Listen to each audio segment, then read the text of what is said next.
चंद्रयान ने निभाई अपनी जिम्मेदारी। अब आई सूर्ययान की बारी। लॉन्च के लिए तैयार हुआ भारत का पहला सूर्य मिशन आदित्य L1 और इसरो ने रच दिया एक और नया इतिहास। दोस्तों, चंद्रयान 3 मिशन अभी पूरा भी नहीं हुआ है और इसरो ने अपने नए मिशन को लॉन्च करने के लिए कमर कस ली है। जी हां, इसरो और भारत का पहला सूर्य मिशन आदित्य L1 लॉन्च होने के लिए बिल्कुल तैयार है। वैज्ञानिकों ने पहले भी घोषणा कर दी थी कि वो आज 2 सितंबर को 11:50 पर अपना ये मिशन लॉन्च करेंगे। प्लान के अनुसार चलते हुए ये मिशन अब बस कुछ ही समय में लॉन्च होने जा रहा है। तैयारियां पूरी हो चुकी हैं और अब बस इंतजार है उस घड़ी का जब वैज्ञानिकों को ये मिशन लॉन्च करने के लिए हरी झंडी दिखाई जाएगी। साथियों, जब नासा ने 12 अगस्त 2018 के दिन अपने पाका सोलर प्रोब को सूर्य की स्टडी के लिए भेजा था, तो उस अंतरिक्ष यान ने सूरज की 6 ऐसी भयानक आवाजें रिकॉर्ड की हैं जो सुनकर हर कोई दंग रह गया था। इसी तरह सूरज पर भयानक आग के सोलर तूफान आते हैं और भी कई तमाम जानकारियां लेने और सूरज के रहस्यों से पर्दा हटाने के लिए आदित्य L1 को लॉन्च किया जा रहा है, जिसके लॉन्च का समय 11:50 रखा गया है। और चंद्रयान 3 की तरह ही इसरो इस मिशन के लॉन्च का भी लाइव प्रसारण करने वाला है। साथ ही मिशन की तैयारी को लेकर लॉन्च से 2 दिन पहले इसरो ने एक बड़ी घोषणा भी कर डाली है। तो सूर्य यान मिशन के बारे में इसरो ने क्या नया अपडेट किया है, इस मिशन को लॉन्च करने का उद्देश्य क्या है और यह मिशन चंद्रयान 3 मिशन से पूरी तरह से अलग कैसे होने वाला है, ये सब कुछ हम आज आपको बताने वाले हैं। इसलिए वीडियो को अंत तक जरूर देखिएगा। दोस्तों, जैसा कि हमने आपको बताया, उल्टी गिनती यानी कि काउंटडाउन अब शुरू हो चुका है और भारत का पहला सूर्य मिशन लॉन्च होने के लिए एकदम तैयार है।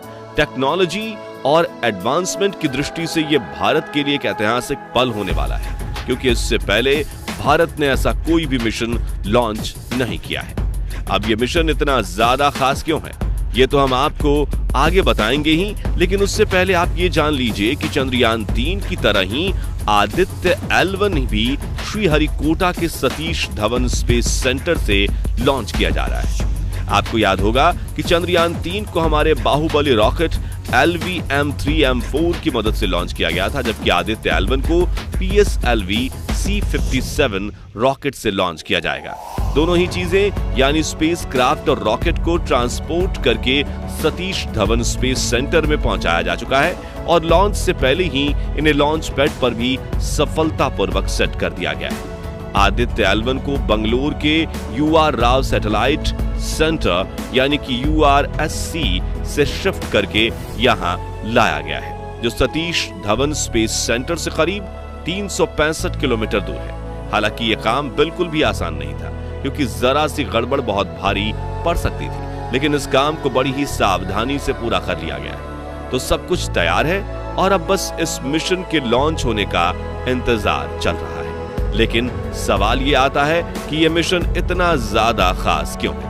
आइए इस बारे में हम आपको चंद्रयान 3 के साथ इसकी तुलना करके समझते हैं। सबसे पहले चीज तो ये थी कि जिस तरह चंद्रयान 3 में विक्रम लैंडर, प्रज्ञान रोवर और प्रपल्शन मॉड्यूल शामिल थे, आदित्य L1 में ऐसा कुछ भी नहीं है। देखिए, चंद्रयान 3 को चांद पर उतरना था और वहां घूम घूम कर एक्सपेरिमेंट और रिसर्च करना था, लेकिन यह सब इस मिशन का हिस्सा नहीं है, क्योंकि सूर्य की बाहरी सतह का तापमान ही 5600 डिग्री सेल्सियस रहता है।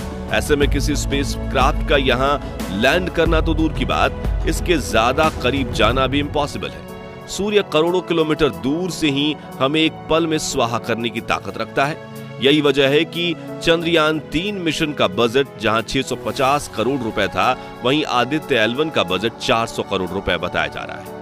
आदित्य L1 चंद्रयान से बिल्कुल अलग है और ये एक तरह का ऑब्जर्वेटरी स्पेसक्राफ्ट है, जिसका काम दूर से ही सूर्य का अध्ययन करना है। हालांकि ये सूर्य से तो काफी दूर रहेगा ही, साथ ही ये पृथ्वी से भी काफी ज्यादा दूर होगा। चंद्रयान 3 को अपनी मंजिल यानी चांद के दक्षिणी ध्रुव तक पहुंचने में 40 दिन का समय लगा था, लेकिन आदित्य L1 को अंतरिक्ष के जिस पॉइंट पर जाकर अपना काम शुरू करना है, वहां पहुंचने में इसे तकरीबन 4 महीने लग जाएंगे।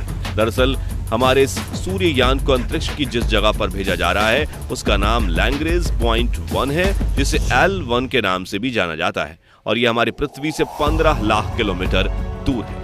अब सवाल ये उठता है कि आदित्य L1 को इस पॉइंट पर भेजा ही क्यों जा रहा है, जबकि ये पृथ्वी से थोड़ा दूर स्पेस में जाकर भी तो सूर्य की स्टडी कर सकता है और ऐसा करने पर इसका बजट भी काफी कम हो जाएगा। असल में दोस्तों ये लैंग्रेज पॉइंट 1 एक ऐसी जगह है जिसे सूर्य का अध्ययन करने के लिए सबसे बेस्ट माना जाता है, क्योंकि यहाँ से सूर्य को एब्जॉर्ब करते हुए स्पेसक्राफ्ट और सूर्य के बीच सौरमंडल का कोई ग्रह या किसी ग्रह की परछाई वगैरह नहीं आती। इसरो वैज्ञानिक आदित्य L1 को इस जगह पर मौजूद एक स्पेशल हेलो ऑर्बिट में स्थापित करेंगे, जहां से ये महीनों ही नहीं बल्कि सालों तक लगातार सूर्य का अध्ययन करेगा। जी हां दोस्तों, चंद्रयान 3 की तुलना में इस मिशन की अवधि बहुत ही ज्यादा लंबी होने वाली है। जहां चंद्रयान 3 का लक्ष्य सिर्फ 14 दिनों तक चांद के दक्षिणी ध्रुव को एक्सप्लोर करना था, वहीं आदित्य L1 5 साल 3 महीने तक लगातार सूर्य का अध्ययन करेगा। खैर ये तो हुई चंद्रयान 3 और सूर्ययान यानी आदित्य L1 की तुलना। चलिए अब जानते हैं कि यह मिशन इतना ज्यादा महत्वपूर्ण क्यों है और इसे लॉन्च करने के पीछे इसरो का उद्देश्य क्या है। असल में दोस्तों हम इंसानों ने स्पेस एक्सप्लोरेशन के फील्ड में कितनी भी तरक्की क्यों ना कर ली हो, लेकिन अपने सूर्य के बारे में हम अभी भी बहुत कम जानते हैं। यहां तक कि आदित्य L1 से पहले दुनिया में इस तरह के सिर्फ 4 ही मिशन लॉन्च किए गए हैं, जिसमें 2 नासा और ESA ने मिलकर लॉन्च किए, बाकी 2 नासा ने खुद अकेले। इसका मतलब यह है कि आदित्य L1 अपनी तरह का सिर्फ 5वां मिशन होगा और नासा और ESA के बाद हमारे इसरो का नाम भी सूर्य मिशन करने वाली स्पेस एजेंसीज में शुमार हो जाएगा। दरअसल सूर्य से जुड़े ऐसे कई सारे रहस्य हैं जिनका जवाब हम इंसानों को खोजना है, जैसे सूर्य की बाहरी परत जिसे हम कोरोना कहते हैं वो कैसे बनती है, यह परत इतनी ज्यादा गर्म कैसे होती है, इसमें लगातार विस्फोट क्यों होते रहते हैं, सूर्य से निकलने वाले छोटे छोटे पार्टिकल्स स्पेस को कैसे प्रभावित करते हैं, सूर्य का मैग्नेटिक फील्ड कैसे काम करता है और सोलर विंड कब कैसे और क्यों बनती है आदि। इन सब सवालों के जवाब खोजना आदित्य L1 मिशन का मुख्य उद्देश्य है, क्योंकि इन सारी चीजों का संबंध स्पेस वेदर से है।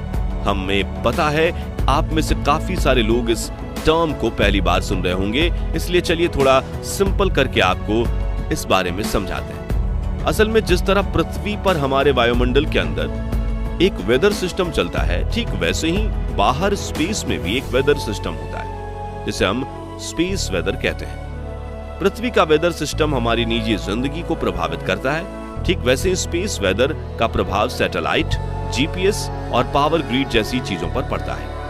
और हमारी स्पेस वेदर को कोई चीज जो सबसे ज्यादा प्रभावित करती है तो वो है सूर्य।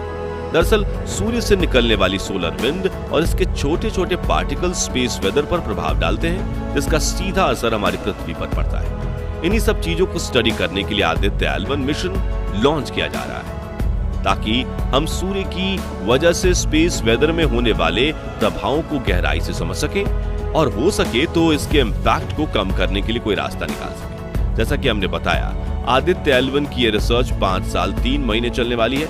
इसके साथ इसके लिए 7 साइंटिफिक इंस्ट्रूमेंट यानी कि पेलोड्स को लैस करके भेजा जा रहा है। इन उपकरणों के नाम है visible emission line coronagraph VELC, solar ultraviolet imaging telescope suit, solar lower energy x ray spectrometer SOLEX, high energy L1 orbiting x ray spectrometer Helios, Aditya solar wind particle experiment aspects.